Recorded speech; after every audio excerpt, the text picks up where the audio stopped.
జగిత్యాల జిల్లా కృష్ణానగర్లోని ఉమాశంకర గార్డెన్స్ లో ప్రముఖ పౌరాణిక వేద పండితులు మంచిర్యాల వాస్తవ్యులు బ్రహ్మశ్రీ బుర్రా భాస్కర శర్మచే విష్ణు పురాణం ప్రవచన సప్తాహం ఘనంగా ప్రారంభమైంది. బుర్రా భాస్కర శర్మ ప్రముఖ పౌరాణిక వేద పండితులు తిగ్గుల్లా విష్ణు శర్మ, పాలిపు చంద్రశేఖర్ శర్మ, నంబి చిన్నస్వామి జ్యోతి ప్రజ్వలన చేసి ప్రసంగించారు. సత్యవతి జననం గురించిన ఘట్టం కళ్లకు కట్టినట్లు వివరించారు.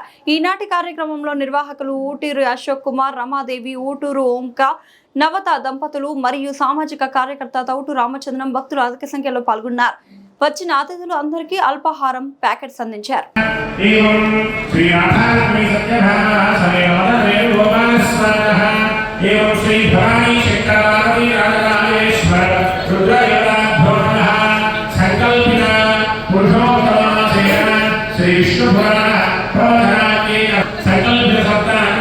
श्री महाविष्णु पुराण प्रवचन योग्यना श्रवण योग्यना सिद्धस्वरूपनंतु भावन्तः तैरणी गृहीता स्वासने उपविश्या आयितु अनोजकं श्रीर्जातवेदो गावस्वं पुरुषं जगत् अभिद्रुतघ्ना आगहिष्यामा परिपादया ता उद्धे प्रस्वजादशा तामग्निवर्णां तपसा ज्वलन्तीं वैरोजनीं कर्मबले दुदुष्टा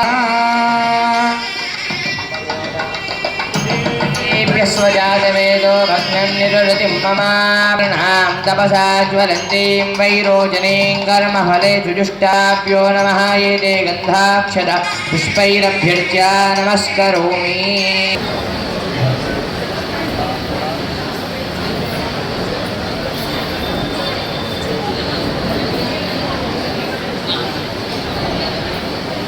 आत्मरूपं सत्यसन्तं परायणं शान्तं जितेन्द्रियं क्रोधं न शिष्यं प्रणमामः सर्वोपचार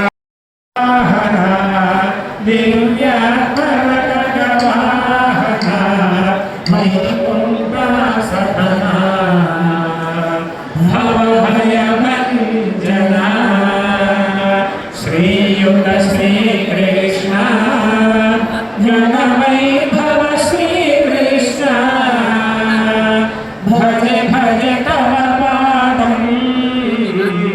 भजे भजे तव पादं श्री विष्णु सेविंचिते धान्यलक्ष्मी शरोदकरुणिंचिते दैवलक्ष्मी लीला नरतमयन्तुला रोचि रक्षिंचि श्रीमोदपुलिंचिते वैकुण्ठवासिनि ऐश्वर्यदायिनि शुभकर्पूरहारके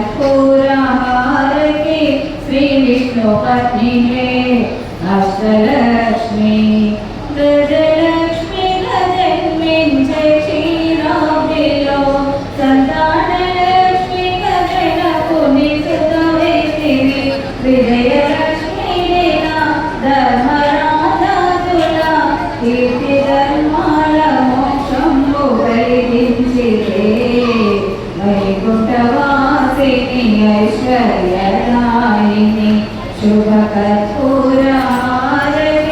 శ్రీ విష్ణు పత్ని అష్టలక్ష్మి విజయలక్ష్మి దత్తాత్రేయుడితే ధనలక్ష్మి పూజయుడయుంచితే నిన్ను పూజించిన దినము స్మరించిన కైలాసపతి ధననిస్తువే వైకుంఠవాసిని ఐశ్వర్యదా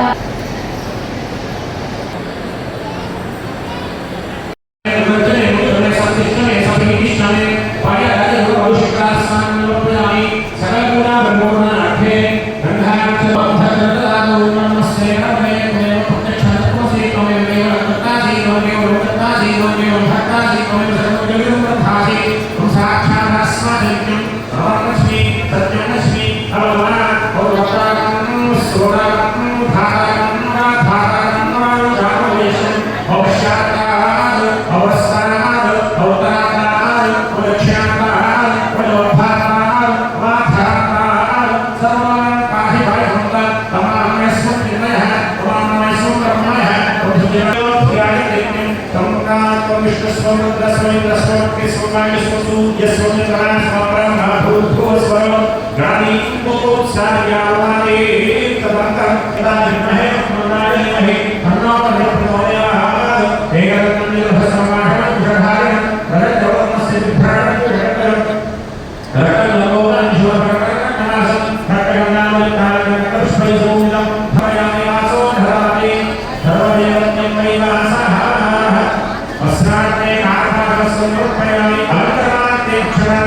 రహస్యం కూడా చెప్పిందండి జ్యోతిష శాస్త్రం. ఈ పురుషోత్తమ మాసంలో ముహూర్తాలతో కానీ రాహుకాలంతో కానీ వర్జ్యములతో కానీ ఏ సంబంధము లేదట చేసిన దానివల్ల దివ్యమైనటువంటి ఫలితాన్ని మనం పొందుతాం. కేవలం సత్కర్మ తాను కష్టపడి ఏర్పాటు చేయవలసినటువంటి పనుల కర్త కాళికా జైవ ప్రేరకశ్చను మొదట చత్వారి సమభాగిన దుష్కృతే సుకృతే జైవ. ఈ పని చేస్తున్నటువంటి వారు, చేయడానికి కారణమైనటువంటి వారు, చెయ్యమని ప్రోత్సహించేటువంటి వారు, చేస్తుంటే చెడగొట్టకుండా చూస్తూ ఊరుకునేవారు, ఈ నలుగురు కూడా ఈ పుణ్యం చేసిన వారితో సమానం. ఏదో వచ్చే పుణ్యంలో భాగం పంచుకోవడం కాదండి. చేసిన వారికి ఎంత పుణ్యం వస్తుందో, ప్రోత్సహించిన వారికి, చేస్తుంటే చెడగొట్టకుండా చూస్తూ ఊరుకున్న వారికి, కారణమైన వారికి అందరికీ కూడా సమానమైనటువంటి ఆ పుణ్య భాగంకలు చెప్పారు ఇందాక. ఈ పురుషోత్తమ మాత ఈ విష్ణు పురాణం వింటూ ఉంటే మనకు అనిపిస్తూ ఉంటుంది భాగవతం వింటున్నట్టే ఉన్నదే అని. జాగ్రత్తగా వింటున్నారు కదండి, కూడా దీంట్లోనూ ఉంటాయి.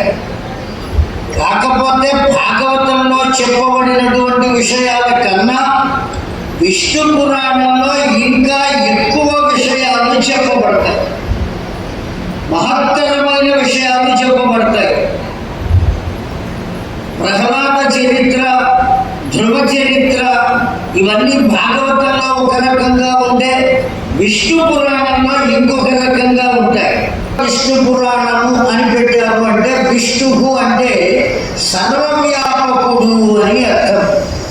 ఆ సర్వవ్యాపకుడైనటువంటి వాడు ఎవరో అతడిని గురించినటువంటి వివరణ మొత్తం ఉన్నది. నారాయణని మహాత్మ్యం చెప్పింది ఎవరయ్యా అంటే పరాశరుడు వారు చెప్పారు. ఎవరి పరాశరుడు వారు అంటే వ్యాస భగవానునికి తండ్రి అండి.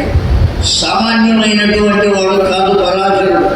వ్యాస భగవానుని పొందాడు. ఎట్లా పొందాడు అంటే ఎవరి ద్వారా పిల్లవాడిని పొందాలో వాళ్ళ ద్వారా పొందాడు. వాస్తవానికి వ్యాస భగవానుని తల్లి ఎవరండి? సాధమైన గంధం వచ్చింది అంటే దాని వెనుక ఓ దివ్యమైనటువంటి చరిత్ర ఉన్నది. వాస్తవానికి చేపలు పట్టే బోయవాని కూతురు కాదు, గుర్తుపెట్టుకోండి. ఆ సత్యవతి అనేటువంటి పిల్ల బోయవాని కూతురు కాదు. ఒకానొక సందర్భంలో వసురాజు అనబడేటువంటి ఒకానొక రాజు దివ్యమైన తపస్సు చేశాడు. ఏం చేశాడండి? దివ్యమైనటువంటి తపస్సు చేశాడు. భగవంతుడు పరమానందపడి ఆయనకు ఒక విమానాన్ని బహుమానంగా ఇచ్చాడు. కోరిక కోరుకున్నాడు, కోరిక తీర్చాడు. కేవలం కోరిక తీర్చడం కాకుండా ఒక విమానాన్ని బహుమానంగా ఇచ్చాడు. ఇప్పుడు ఆ దొరికినటువంటి విమానాన్ని ఎక్కి కొత్తగా కారు కొంటే మనం మాత్రం ఇంటి దగ్గర కూర్చుంటామా? ఆ కారు వేసుకుని ఎట్లయితే ఊరంతా తిరుగుతామో ఆ విమానం విమానంలో ఎక్కి మొత్తం తిరుగుతున్నాడు. ఆ తిరుగుతున్నటువంటి సమయంలో అతడికి భార్య జ్ఞప్తికి వచ్చింది. ఎప్పుడైతే భార్య జ్ఞప్తికి వచ్చిందో మనస్సు కరిగింది. మనస్సు కరిగేటప్పటికి శక్తి ఒక్కసారి బయటకు వచ్చింది.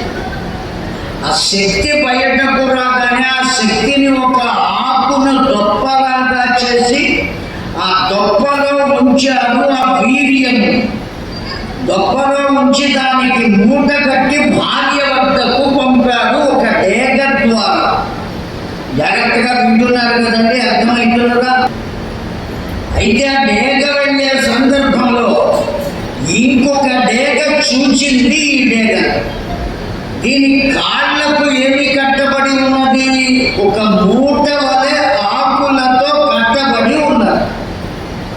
ఇదేదో తినబడేటువంటి పదార్థము అనుకుని ఆ డేగ ఈ డేగతో యుద్ధానికి సిద్ధపడి ఆ యుద్ధము చేయటంలో ఈ డేగ కాళ్లకు కట్టబడినటువంటి ఆ మూట ఉన్నదే, అది ఆకుతో తయారు చేసింది కదా, చిరిగిన వెంటనే దానిలో ఉన్నటువంటి శక్తి అనబడేటువంటి ద్రవము ఎక్కడ పడింది అంటే నదిలో పడింది. ఆ నదిలో ఒక చేప ఉన్నది. ఆ చేప శక్తి బిందువులను మింగిన. ఎప్పుడైతే మింగిందో గర్భాన్ని ధరించిందండి. ఇప్పుడు ఈ శక్తి ఎవరిది? వసురాజు అనబడేటువంటి రాజు. ఆ మత్స్యము గర్భవతి అయింది. చేపలు పట్టేటువంటి దాసరాజు వల విసిరాడు. ఈ చేప కూడా వలలో పడింది. ఆ వలలో చిక్కిన చేపలన్నిటినీ తెచ్చాడు. అన్నిటినీ కూర వండుకోవడం కోసం కోరుతున్నాడా? ఈ చేపను కోసేటప్పటికీ 2 పిల్లలు బయటపడ్డారు. అర్థమైంది కదండి. ఇప్పుడు ఏ సంపద? సంతాన సంపద. కనుక మనం కష్టపడకుండా మనకు దొరికిన ద్రవ్యాన్ని ఎవరికి అప్పచెప్పాలి? ప్రభుత్వానికి అప్పగించాలి. వీధి పైన నోట్ల గట్ట దొరికింది కదా అని మెదలకుండా చేబులో పెట్టుకుంటే అక్కడికి వెళ్ళిన తర్వాత యమధర్మరాజు ఊరుకోడండి.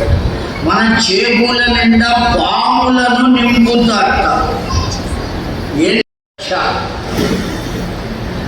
పప్రచ్చ అంటేనే ప్రశ్న వేయుట అని అర్థం.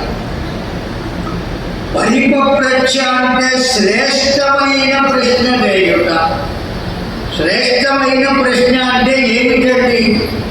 కేవలం ఆ ప్రశ్నను అడిగిన వారికి మాత్రమే కాకుండా లోకానికంతటికీ కూడా ప్రశ్న వల్ల కనుక ప్రయోజనం ఉన్నట్లయితే దాన్ని ఏమంటారు అంటే పరిపప్రచ్చ అని అంటారు. పప్రచ్చ అంటే మీకు కావలసింది అంటారు. కేవలం మీకు కావలసింది కాకుండా, మీకే కాకుండా లోకానికంతటికీ కూడా ఉపయోగపడేటువంటి ప్రశ్న వేసామనుకోండి, దాన్ని ఏమంటారు? పరిపప్రచ్చ అంటారు. ఇక్కడ పరిపప్రచ్చ ప్రణిపత్యాభివాద్యచ మైత్రేయ. ప్రణిపాత్యచ అభివాద్యచ 2 మాటలు చెప్పారు ఇక్కడ.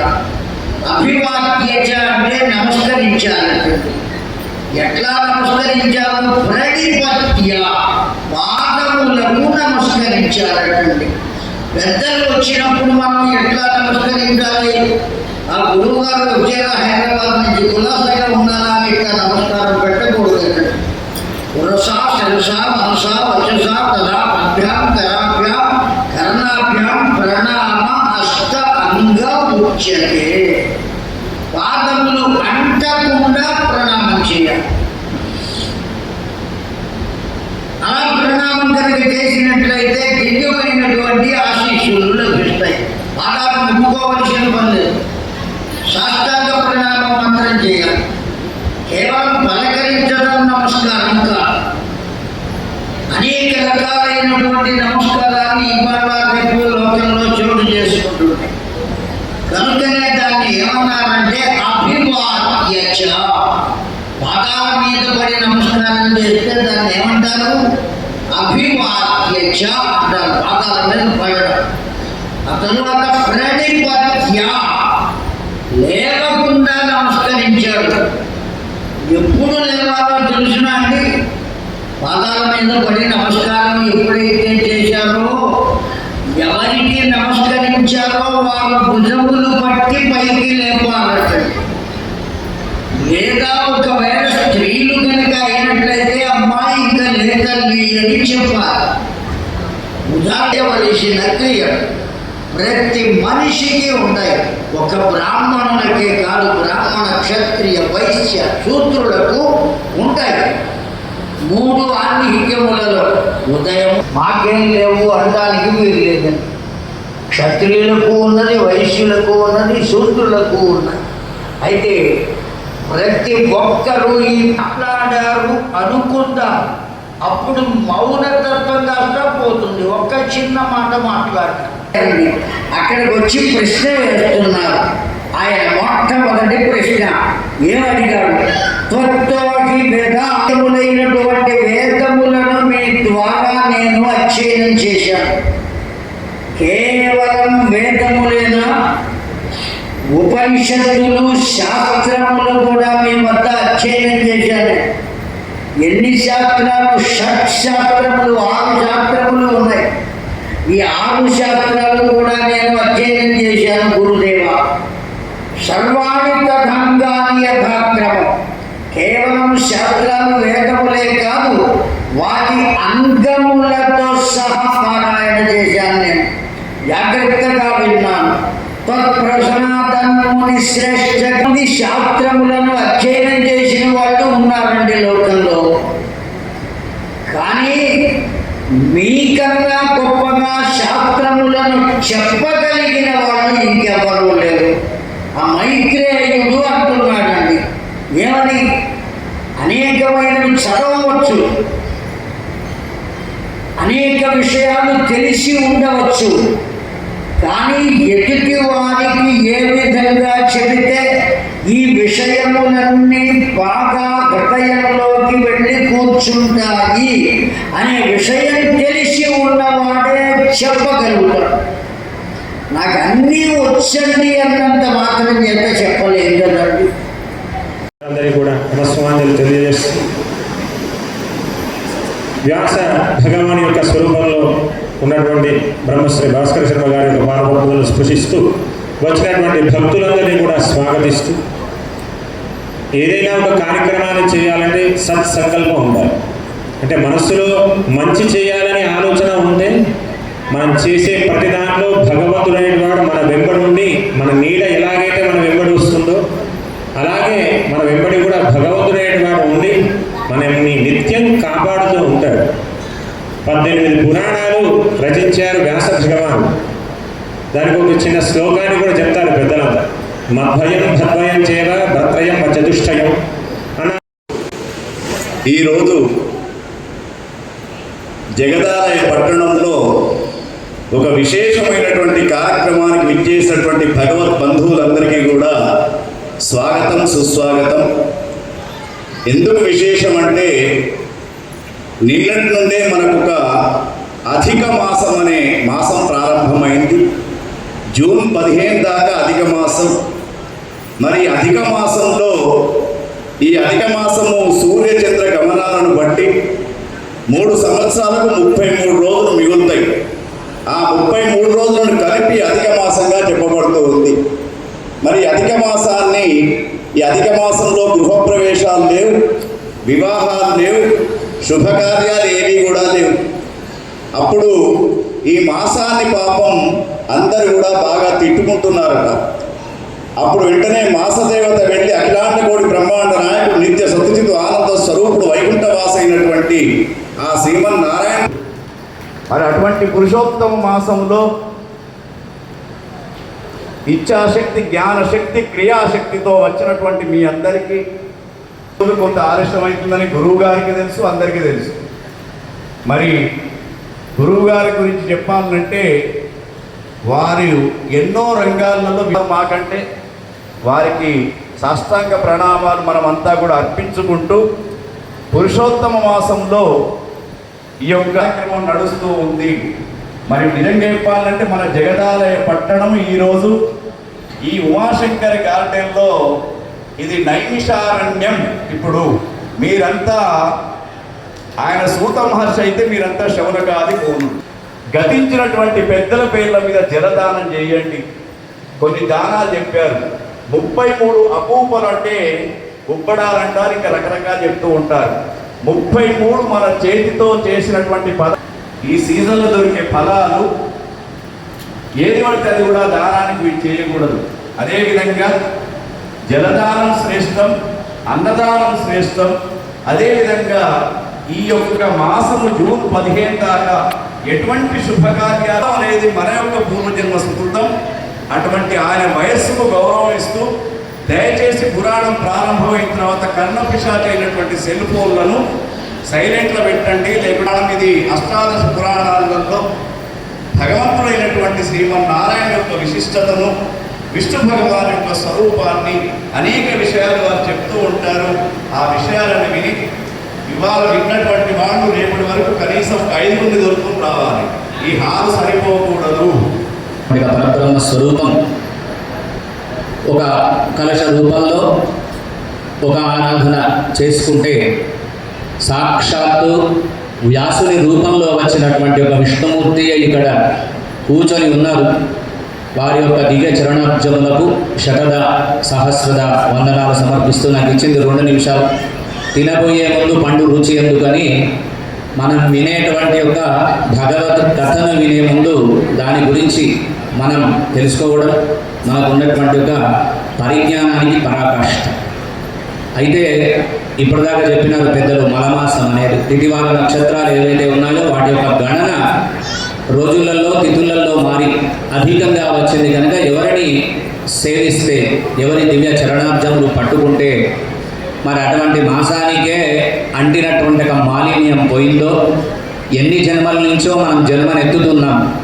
అన్ని జన్మలు ఎత్తి ఎత్తి చివరికి మానవ జన్మ ఒకటి ధరించాం. ఈ మానవ జన్మ ధరించినటువంటి ఒక మనిషి తరించడానికి ఏ మార్గం గొప్పనైనది అని బాగా ఆలోచన చేసి అన్యథా శరణం నాస్తి త్వమేవ శరణం మమ, నీ దివ్య చరణాబ్జములు పట్టుకుంటే తప్ప మళ్ళీ పునర్జన్మ ఉండదు. కనుక మరి ఈ పునర్జన్మ లేకుండా ఉండాలి అంటే బాగా మన మనుషులం కనుక మనకు ఆలోచన ఏముంటుందంటే రూపాయి ఖర్చు చేస్తే దానికి రూపాయి కన్నా 1 పైసా లాభం ఉంటే తప్ప మనం ఆ పని చేయం. మరి అటువంటి లాభం పొందాలి అంటే 365 రోజులలో 12 మాసాలలో 27 నక్షత్రాలలో 7 వారాలలో ఎక్కువ పుణ్యాన్ని ఇచ్చేటువంటి ఒక మాసం పురుషోత్తమ మాసం. అధికస్య అధికం ఫలం అని పెద్దలు చెప్తూ ఉంటారు. ఇప్పుడు మనం వినబోయేది మహావిష్ణు పురాణం. సాక్షాత్తు పురుషోత్తముడే అవతరించినటువంటి ఒక మాసం కనుక పురుషోత్తమ మాసం అని ఇప్పుడు మనం విన్నాం. అసలు పురుషోత్తముడు అంటే పురుషులలో ఉత్తమైన వాడు అనేది మనకు తెలుసు. కానీ స్థితికారకుడైనటువంటి పరబ్రహ్మను దేవతలంతా వేడితే ఆయన అవతరించినటువంటి అవతారమే ఈ అధిక మాసంలో వచ్చినటువంటి పురుషోత్తముని అవతారం. ఇప్పుడు మహావిష్ణు పురాణంలో ఏముంటుందనే కొంచెంసేపు మనం చర్చ చేసుకుంటే ఏముంటుంది, విష్ణువు యొక్క చరిత్ర అంతా ఉంటుంది. ఏ పురాణం విన్నా 2 అయితే ఉంటాయి. ఒకటి రాక్షసులు తపస్సు వేయడం, దేవతలు వెళ్ళి విష్ణుమూర్తిలో బ్రహ్మదేవునో శంకరునో ప్రార్థన చేయడం, వాళ్ళు అవతారం ఎత్తడం, ఈ రాక్షసులను సంహారం చేయడం తప్ప దీంట్లో విశిష్టం ఏమీ ఉండదు. కానీ మరి ఏం లేనప్పుడు మనం ఇంతమంది ఇక్కడ కూర్చొని పురాణం వినడానికి మనకు ప్రయోజనం ఏమిటి? రోజు వంట మనమే చేసుకుంటాం, అదే ఉప్పు అదే కారం, కానీ రోజుకొక రుచి ఉంటుంది. అది అట్లా పరమాత్ముని యొక్క దివ్య లీలా వైభవం అన్ని పురాణాలు రచించినాడు వ్యాస భగవానుడు. 18 పురాణాలు రచించి చింతాక్రాంతుడై ఓ పక్కన కూర్చొని ఉంటే సాక్షాత్తు నారద భగవానుడు వచ్చి అడిగితే ఇంత చింత ఎందుకయ్యా నీకు? ఏ 18 పురాణాలు రచించినటువంటి పరబ్రహ్మ స్వరూపమైన మూలం ఉందో ఆ మూలం యొక్క దివ్యపాదాలు పట్టుకొని ఆయన లీలలు రచిస్తే చాలు అని చెప్పడం ద్వారా ఉంటాం. ఓ మారీష అనే ఒక ఆవిడ ఎవరో దాని గురించి దానిలో చిన్న